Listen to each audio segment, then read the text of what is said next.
Selamat pagi. Baiklah, perkenalkan saya Selviana Sani dari kelompok 2. Baiklah, izinkan saya untuk memperkenalkan anggota kelompok saya. Di sini ada Peronia, Cecilia Erika Romansa, Mona Lisa Rika, Rini Suryani, dan Cynthia Bona. Baiklah, kami akan menyampaikan materi tentang makanan dan pencernaan pada manusia. Yang pertama, makanan. Makanan adalah sumber energi dan berbagai zat gizi untuk mendukung hidup manusia. Dan makanan biasanya berasal dari tumbuhan dan hewan yang dimakan oleh makhluk hidup untuk mendapatkan tenaga atau nutrisi. Secara etimologi, makanan berarti ialah segala sesuatu yang boleh dimakan. Makanan penting dalam kehidupan manusia. Makanan tidak hanya memenuhi gizi, akan tetapi juga harus aman dalam artian tidak mengandung mikroorganisme dan bahan-bahan kimia yang dapat menyebabkan penyakit pada manusia. Karbohidrat, lemak, protein, vitamin, dan mineral merupakan nutrien dalam makanan yang dibutuhkan oleh tubuh manusia. Kualitas suatu makanan dapat dinilai dari energi makanan dan umur simpan yang dimilikinya. Mengonsumsi makanan secara tidak tepat ataupun tidak cukup akan menyebabkan gangguan pada kesehatan. Perkenalkan, nama saya Mona Lisa Rika. Saya akan menjelaskan pencernaan makanan. Pencernaan makanan adalah proses mengubah ukuran makanan dari semula yang berbentuk besar menjadi ukuran yang lebih kecil dan lebih halus. Pada proses ini, makanan dipecah dari molekul yang kompleks menjadi lebih sederhana dengan menggunakan enzim yang dikeluarkan dari saluran pencernaan. Berdasarkan prosesnya, pencernaan makanan dibedakan menjadi dua macam, yaitu proses pencernaan mekanik dan proses pencernaan kimiawi. Proses pencernaan mekanik merupakan proses pencernaan makanan yang dilakukan dengan gerakan-gerakan seperti mengunyah, menelan, memompa, menghancurkan, dan meremas suatu makanan. Pencernaan mekanik bertujuan untuk mengubah ukuran makanan menjadi lebih kecil dan lebih halus. Sedangkan proses pencernaan kimiawi merupakan suatu proses pencernaan makanan yang melibatkan suatu enzim.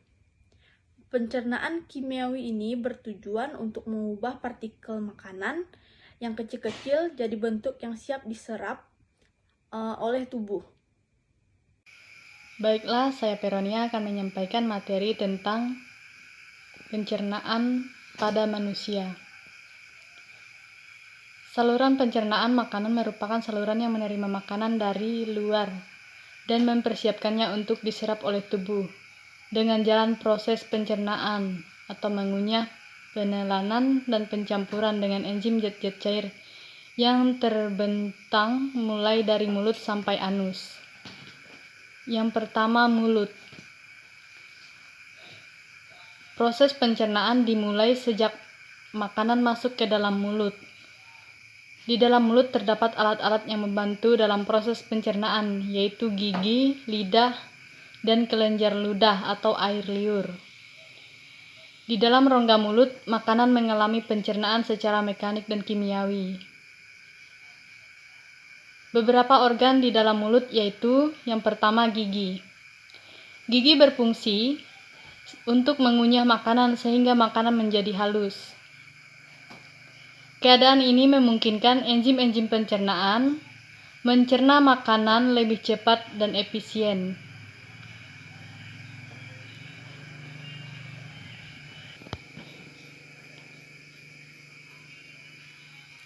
Gigi dapat dibedakan atas 4 macam, yaitu gigi seri, gigi taring, gigi geraham depan, dan gigi geraham belakang. Secara umum, gigi manusia terdiri dari 3 bagian, yaitu mahkota gigi atau korona, leher gigi atau kolum, dan akar gigi atau radiks. Mahkota gigi atau puncak gigi merupakan bagian gigi yang tampak dari luar. Kelenjar ludah menghasilkan ludah atau air liur atau saliva. Kelenjar ludah dalam rongga mulut ada 3 pasang, yaitu kelenjar parotis terletak di bawah telinga, kelenjar submandibularis terletak di rahang bawah, kelenjar sublingualis terletak di bawah lidah. Ludah berfungsi untuk memudahkan penelanan makanan. Jadi, ludah berfungsi untuk membasahi dan melumasi makanan sehingga mudah ditelan. Yang kedua, kerongkongan. Kerongkongan atau esofagus merupakan saluran penghubung antara rongga mulut dengan lambung. Kerongkongan berfungsi sebagai saluran penghubung antara rongga mulut dengan lambung. Kerongkongan berfungsi sebagai jalan bagi makanan yang telah dikunyah dari mulut menuju lambung. Jadi, pada kerongkongan tidak terjadi proses pencernaan. Otot kerongkongan dapat berkontraksi secara bergelombang sehingga mendorong makanan masuk ke dalam lambung. Selanjutnya yang ketiga, lambung.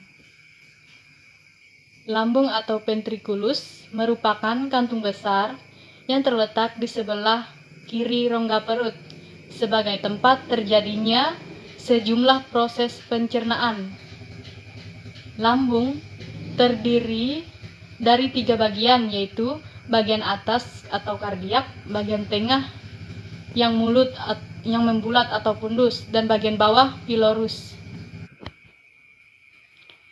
Kardiak berdekatan dengan hati dan berhubungan dengan kerongkongan. Pilorus berhubungan langsung dengan usus 12 jari. Perkenalkan, nama saya Cecilia Erika Romansa. Saya dari kelas B. Di sini saya akan menjelaskan proses pencernaan pada manusia. Saya menjelaskan tentang usus halus, usus besar, dan anus. Usus halus merupakan salah satu organ dalam sistem pencernaan yang berfungsi untuk memecah dan menyerap nutrisi dari makanan maupun minuman yang dikonsumsi. Sedangkan usus besar adalah menyerap air dan nutrisi yang tersisa dari sisa makanan sehingga menjadi lebih padat dan membentuk tinja. Tinja kemudian disimpan di rektum hingga didorong dan dikeluarkan bersamaan dengan racun, limbah, dan cairan berlebih dari dalam tubuh melalui anus saat buang air besar. Proses anus saat gas atau fases masuk ke dalam dubar, makanan akan sensor yang dikirimi ke otak. Kemudian, otak akan mengeluarkan atau menahan kotoran yang ada di dubar. Dalam proses buang air besar, sphincter otot akan merefleks dan rektum berkontraksi sehingga pasir akan keluar lewat anus. Perkenalkan, nama saya Cynthia Bona. Pada video ini saya akan membahas tentang organ dan fungsi pencernaan manusia. Sebelum makanan dicerna oleh tubuh, proses akan melewati sejumlah organ-organ yang berfungsi sebagai berikut. Berdasarkan urutannya, yang pertama yaitu mulut. Mulut berfungsi sebagai tempat masuknya makanan dan dimulainya proses pencernaan secara mekanik oleh gigi dan kimiawi oleh enzim amilase. Yang kedua yaitu faring dan esofagus. Faring yaitu tenggorokan dan esofagus yaitu kerongkongan. Berfungsi sebagai jalur makanan untuk didorong ke lambung dan gerakan peristaltik atau meremas-remas. Yang ketiga yaitu lambung. Lambung berfungsi sebagai tempat pemecah makanan yang nantinya dicampur dengan asam dan enzim untuk pencerna protein, menyimpan makanan, serta mematikan mikroorganisme. Yang keempat yaitu pankreas, hati, dan empedu. Hati adalah organ pelengkap yang membentuk cairan empedu dari proses pencernaan lemak. Pankreas berfungsi memproduksi enzim untuk mencerna karbo, protein, lemak di usus hati. Yang kelima yaitu usus halus. Usus halus terbagi menjadi 3, yaitu duodenum, jejunum, dan ileum. Duodenum berfungsi sebagai tempat pencernaan kimiawi, sedangkan jejunum dan ileum ini tempat penyerapan sari makanan. Yang keenam yaitu usus besar. Usus besar difungsikan sebagai pengatur kadar air pada sisa makanan. Di dalamnya terdapat mikroorganisme yang dapat membusukkan sisa makanan sampai berbentuk fases, yaitu tinja. Yang terakhir yaitu anus. Anus memiliki fungsi sebagai jalur untuk membuang zat sisa makanan sebelum dikeluarkan. Fase ini akan ditampung lebih dulu di bagian ujung usus besar, yaitu rektum. Baiklah, nama saya Reni Suryani. Di sini saya akan menyampaikan materi mengenai gangguan pada sistem pencernaan manusia dan cara merawatnya. Ada beberapa penyakit atau gangguan yang mengancam sistem pencernaan manusia. Yang pertama yaitu diare, merupakan gangguan pencernaan yang membuat perut terasa mulas dan feses penderita menjadi encer, di mana gangguan ini terjadi karena selaput dinding usus besar si penderita mengalami iritasi dikarenakan penderita mengkonsumsi makanan yang tidak higienis atau mengandung kuman, sehingga gerakan peristaltik usus menjadi tidak terkendali, serta di dalam usus besar tidak terjadi penyerapan air. Yang kedua, gastritis merupakan penyakit atau gangguan di mana dinding lambung mengalami peradangan. Gangguan ini disebabkan karena kadar asam klorida atau HCl terlalu tinggi. Yang ketiga, MAH merupakan penyakit atau gangguan sistem pencernaan yang ditandai dengan adanya rasa perih pada dinding lambung, disertai dengan adanya rasa mual dan perut menjadi kembung. Gangguan ini terjadi karena tingginya kadar asam lambung, dan penyebab utama gangguan ini yaitu karena pola makan penderita tidak baik atau tidak teratur. Yang keempat, ada konstipasi atau sembelit, merupakan gangguan pada sistem pencernaan di mana si penderita akan mengeluarkan feses yang keras. Gangguan ini terjadi karena usus besar menyerap air terlalu banyak, disebabkan karena kurang mengkonsumsi makanan berserat seperti buah dan sayur atau kebiasaan buruk yang selalu menunda buang air besar. Yang kelima, appendistis, merupakan gangguan sistem pencernaan yang mana umbai cacing atau usus buntu mengalami peradangan yang disebabkan adanya sisa-sisa makanan yang terjebak serta tidak bisa keluar di umbai cacing. Yang keenam, ada sariawan, merupakan gangguan sistem pencernaan yang biasanya muncul di sekitar mulut yang terjadi karena panas dalam pada rongga lidah atau rongga mulut, di mana penyebab yang paling mendasar dari penyakit ini yaitu kurangnya vitamin C. Yang ketujuh, kolik, merupakan rasa nyeri yang muncul pada perut. Rasa nyeri yang timbul biasanya disebabkan karena saluran di dalam rongga perut tersumbat, seperti misalnya usus, saluran kencing, empedu, dan saluran telur pada wanita.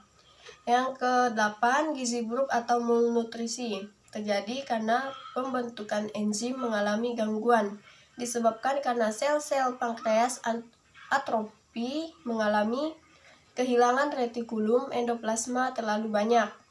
Yang kesembilan, keracunan, disebabkan karena salah mengkonsumsi makanan, yang terjadi karena pengaruh bakteri seperti bakteri Salmonella, yang mana akan menyebabkan penyakit tipes dan paratipes.